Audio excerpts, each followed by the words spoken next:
Alright guys, welcome back to the channel. My name is High Ruler and today I'm talking about my hands-on experience with Guardians of the Galaxy. Now, before I get into any of the details of my play session, first and foremost I want to say thank you to Square Enix and Eidos Montreal for allowing me to take part in this play session. And I want to say thank you to you guys, because without you guys I wouldn't have the opportunity here to play this game or any of the stuff that I do and give that information to you guys. So thank you from the bottom of my heart, because you guys opened the doors for me. And with that being said, guys, let's get right into the details of my play session with Guardians of the Galaxy. All right, so when we talk about Guardians of the Galaxy, let me give you an idea of where we played in terms of the story. Now, what it was described to us as, you're about 5 hours into the game, and in terms of the narrative, you've already met and kind of been introduced to Lady Hellbender, but you haven't met the Universal Church of Truth yet. Now, outside of that, we don't really know a lot of where the story has already gone, so they plopped us into this mission, and you were just kind of left to your own devices there, right? So in terms of the story, I don't really know a lot of it other than kind of that and maybe some things that were said in dialogue. But, you know, obviously I'm still in the dark. Now, the mission itself took place within a Nova Corp space. Now, the idea was that the Guardians have to go pay a fine. Now, when you started the play session, you started in the Milano. Now, the Milano is very explorable. It's all opened up. You can do whatever you want there. And this is where I actually did a lot during my second time through. Now, the first time through, I'll talk about later because I was very combat focused. I really wanted to nail down the controls. The second time through was where I really dug deep into the cutscenes and the dialogue options with each character. And this is actually where I think Eidos did very well in that space. Now, when people talk about the MCU Guardians of the Galaxy, I've heard a lot of Rocket Raccoon is kind of the heart of the team. Now, when you look at Rocket Raccoon and his dynamic in the team, it makes sense, right? He's a character that is a very tragic history, and because of that, you know, the ways character and personality are presented, you know, I think people can relate to that. Now, similarly, in the game, you do get that impression, right? Very tragic upbringing, and because of that, he's a little jaded. He's not, you know, he's not the nicest of characters, but you know he has a good heart. Now, there was some dialogue and some scenes within the Milano at this point in the game where I put my controller down because I was just listening to, obviously, Star-Lord and Rocket talk. This is, to me, their greatest strength right here, right? Now, and I will talk about the gameplay later, which didn't disappoint, but there was these cutscenes and these dialogue options with Gamora, with Groot, with Rocket, with Drax, and you sit there and you're watching and you're listening, and you can just feel the emotion through the voices, right? You can just hear how good everyone sounds together when they're bouncing this dialogue off of each other. When I can put a controller down and just listen to the characters talk to each other about all these kind of experiences they've gone through and how it kind of fleshes out their characters, that to me feels like a win. Now, if you're a fan of Rocket, fan of Gamora, fan of any of these characters, and you get to these experiences that are Star-Lord going up to them and you're hitting the dialogue options and you're going through these conversations, there's a lot there to kind of dive deep into and go, wow, this was really good, right? A lot of the time, you may be kind of going through these things, you're like, okay, I want to skip through it just to get through it. I totally would recommend you guys, when you get your hands on the game, every opportunity you can get to go into these conversations with these other characters, go into them and do it. One of the things that people were very scared of, and let me just put this to bed right now, is that the characters wouldn't be the Guardians of the Galaxy, right? So a lot of what I've seen on social media was that this is Star-Lord's game. This is a Star-Lord game only, right? Here's the thing. I think Eidos gave a lot of extra love and care into the narrative side of these Guardians team because you don't get to play them, right? So you're basically using Star-Lord to get through the narrative and to kind of like, you know, flesh out these experiences of the other characters. Like, he is the player vessel. So to me, I'd actually be more worried about the narrative and the history and the backstory and how that's all, you know, kind of used within the game. I actually wouldn't be worried about the other characters at this point, right? Now, once again, this is based off a 30 to 45 minute play session, but if I can extrapolate those experiences to the greater game, I would honestly be very confident in saying that for anyone who's a fan of those other characters, you're probably going to be okay, right?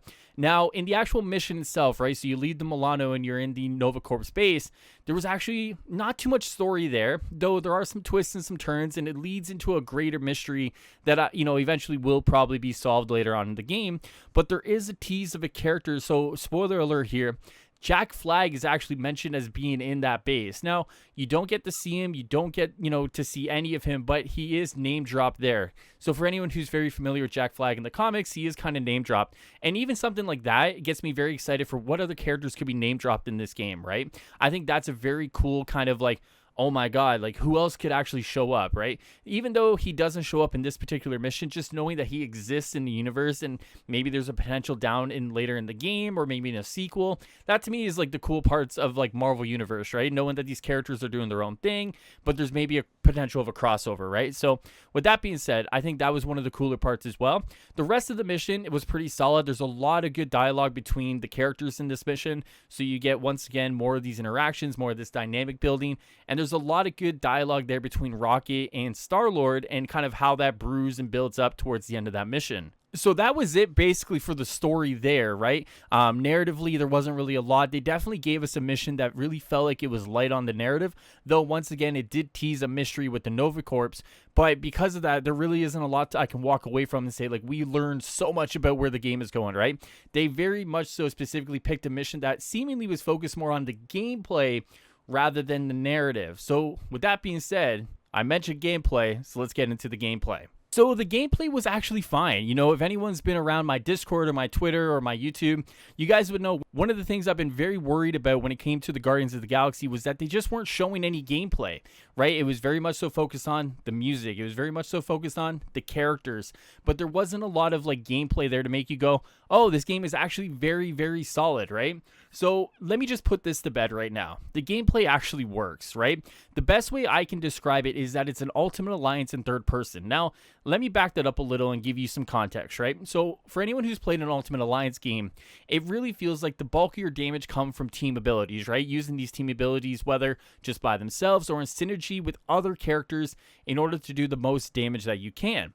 Now, in Guardians of the Galaxy, while I was playing as Star-Lord with the ice element, and there are some things you can do there by freezing the enemies and then obviously doing damage that way, it really felt like the bulk of my damage was coming from using the abilities as often as I can, whether it was a CC from Groot or using an AoE from Rocket or single target damage from Gamora or Drax. It really felt like if I wasn't using those abilities as often as I can, I wasn't getting optimal damage out of them.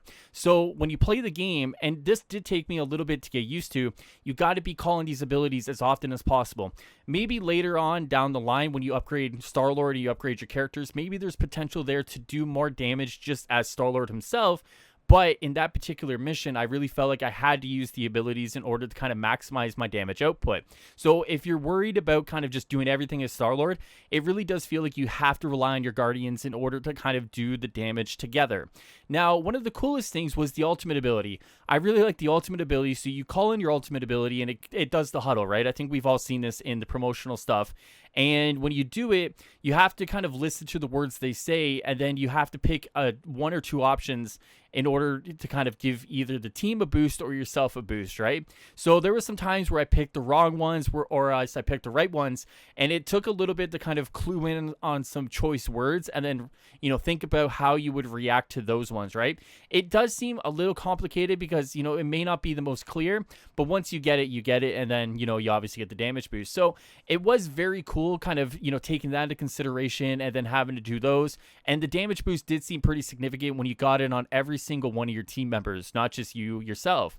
Now, one of the other cool things that I think FPS fans are very familiar with is an overheat mechanic. Now, when you're playing a Star-Lord, you do have an overheat mechanic. So for anyone who doesn't know that, when you use your gun and you see there's a little kind of bar that fills up, at the top of the bar, it fills up and then your guns overheat. Now, what happens in that is that the bar will actually come back down. Now, in that moment, there's a subsection there of that bar that if you trigger the button, the reload, but if you hit a button prompt within that bar, your gun automatically goes back down all the way, which means you don't have to wait. So, and it's not that hard to actually hit it. I was hitting it pretty consistently, but also I have an FPS background. So for anyone who maybe isn't familiar with FPSs or familiar with games that have that kind of mechanic, it may be a little tricky, though once you pick it up, it isn't that difficult to pick up and run with it. Star-Lord himself actually felt pretty fine to play. Now, you know, once again, we haven't really seen a lot of gameplay out of it. We haven't really seen a lot of animations. I could pretty much confirm to you guys based off what I saw and what I played is that the game ran fine. The animations were fine. Playing as Star-Lord was a lot of fun. It really felt like they took some time and care into the way he would move, whether it was the jet boost or whether it was just the running animations themselves.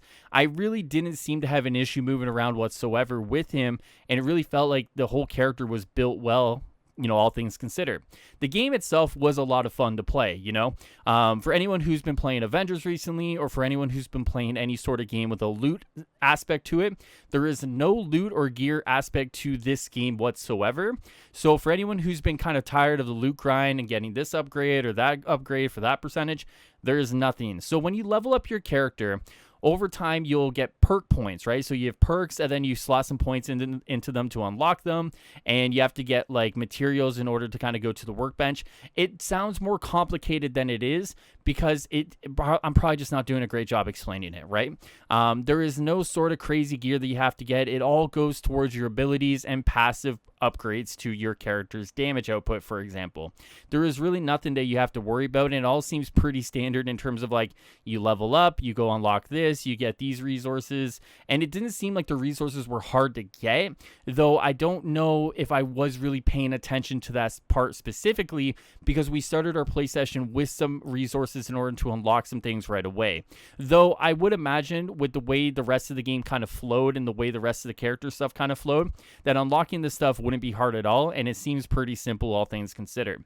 Now, obviously, we didn't have access to any of the costumes really. There was like one costume for each character that we can mess around with, so obviously I don't know the full range of costumes there, but I would take their word for, for anyone who's looking for MCU ones. I'm sure there's MCU ones that were just locked away, though, obviously I didn't get to see and play with them, unfortunately, right? So all in all, guys, I didn't have any bugs or anything like that. It was a pretty bug-free experience.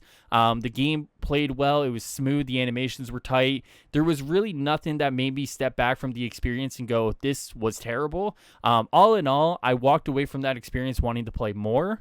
I was very much so trying to hit the button that said continue, continue, continue. Obviously it didn't work. But, I really did try because I walked away from that experience going, I want to play more of this, right? It felt fun. It felt fresh. For anyone who's kind of in a burnout right now from whatever game you're playing, this does feel like a fresh experience. And it felt Marvel to the core, right? I think anyone who knows the Guardians of the Galaxy will look at this game and say, like, they just get it, right? The character interactions, the dynamics, the dialogue between each character. There's really something here that really speaks to the heart of the Guardians of the Galaxy. This is whether you like the comics, whether the DNA run or the Bendis run, I guess, if you like that, whether you like the MCU stuff or whether you like their other games in the Telltale series, for example. It really does feel like if you like the Guardians of the Galaxy, this should probably be a game on your radar at that point. It's very hard to walk away from an experience like this where I'm like, oh, that really sucked, because there was nothing about it that sucked, really, guys, I really think that if that experience over the 30-45 minutes of the play session that I got translates to the rest of the game, we're really looking at something that could be a lot of fun here. Now, obviously, it's a one and done, but I think this could be a one and done that is it just leaves you satisfied, right? And I think that's the thing most of us are looking for right now, right? Is a satisfactory experience that leaves you wanting more. This left me wanting more, and this left me very satisfied. So I really look at the Guardians of the Galaxy as a game that probably the marketing hasn't done a good job at showing a lot of the core things that make this game as fun as it is. Now, once again, they have been showing the characters, they have been showing the music, which the music implementation, by the way, just as a kind of a cliff note here, if you're looking for that, really well done. The unfortunate thing for me is that I will be streaming it, so I can't play with obviously the licensed music, but if you're not a content creator, if you're not a streamer, it will actually enhance that experience quite a bit. I had a lot of fun kind of like listening to the music as the fights were going on. Don't skip out on that. Definitely play with the music on if you can, because I think that will definitely give you a way better experience. And it really does seem like they put thought into what songs that they want to use for what situations. And it really does seem like that is probably like to the core of their experience. Though I will say the rest of their experience is as polished as, picking out what music to go with the combat, for example, right? Honestly, guys, I really do feel like this should be a game that's probably on some radars.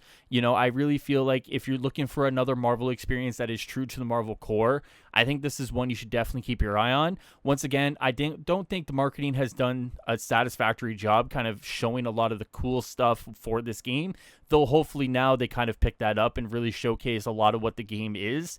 For anyone who knows Trick's Ridiculous, Trick's, tweeted at me one day saying, I don't think the gameplay will live up to it. I think the story is going to carry that game.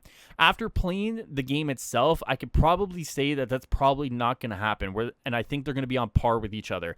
I think the gameplay itself was satisfactory. I think it was good. And once again, if you like Ultimate Alliance, this just seemed like a third-person Ultimate Alliance, and I think people will actually enjoy that quite a bit. Now, with that being said, guys, obviously those are my first impressions of the game from my play experience. If you guys have any questions, you guys want to know anything, if I missed something from other videos with other creators, and you want my opinion on something I missed, let me know in the comments below. Tweet me. I'll do my best to answer any questions. There probably are some things I missed, but I really wanted to clear up the gameplay elements themselves, where I really was worried about the gameplay elements and how that was going to translate into a fun experience. Though, once again, I had some issues at the start trying to get a handle of it, but once I did get that handle of it, I walked away going, this was a lot of fun. So with that being said, guys, thank you so much for watching the video. Thank you once again for supporting me and all you guys do in order to give me these cool experiences that I can relay back to you guys and talk about these games with you. Thank you, guys. And if you like this, you want to see more Guardians of the Galaxy coverage, make sure you subscribe to the channel, and I'll see you guys very, very soon. Enjoy the rest of your day, evening, night. Take care. Take care of yourselves. Later, guys.